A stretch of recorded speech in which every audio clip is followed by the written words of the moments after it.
মধ্যে আমরা আছি ভাই ইসমাইল মির্জা গোলাম হাফিজ ডিগ্রি কলেজে। মির্জা গোলাম হাফিজ ডিগ্রি কলেজের ছাত্রছাত্রীদের কাছ থেকে আমরা একটা আপিল পেয়েছি যে তাদের টয়লেট পরিবহন রাস্তা অনেক খারাপ এবং টয়লেট ভাঙাচোরা।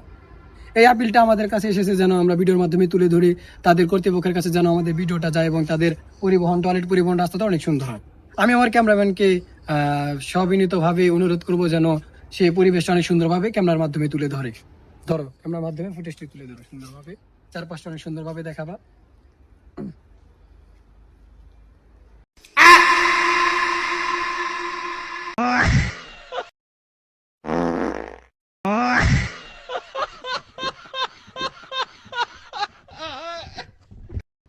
তো দর্শক, আপনারা তো দেখতেই পারলেন আমাদের চারপাশের অবস্থা, দেখলেন তো কত ভাঙাচোরা অবস্থা, যে ছাত্রছাত্রীরা এখানে প্রবেশ করতে পারে না, টয়লেট পরিবহন রাস্তা অনেকটা খারাপ।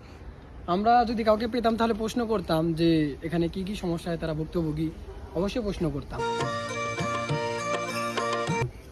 তো চারপাশে অবস্থা দেখে আমি নিজে আপসেট আর কি, তারা কেন হবে না, তাদের হওয়ার অনেক কারণ আছে। এখন দেখতে পাচ্ছি একটা ভাই আসতেছে, তার কাছে আমি কিছু প্রশ্ন করবো। আপনাদের এই কলেজে আপনাদের টয়লেট পরিবহন রাস্তা এতটা খারাপ, এই সম্পর্কে আপনি কিছু বলেন, মানে আপনারা যে ভুক্তভোগী এই রাস্তার জন্য কিছু বলেন।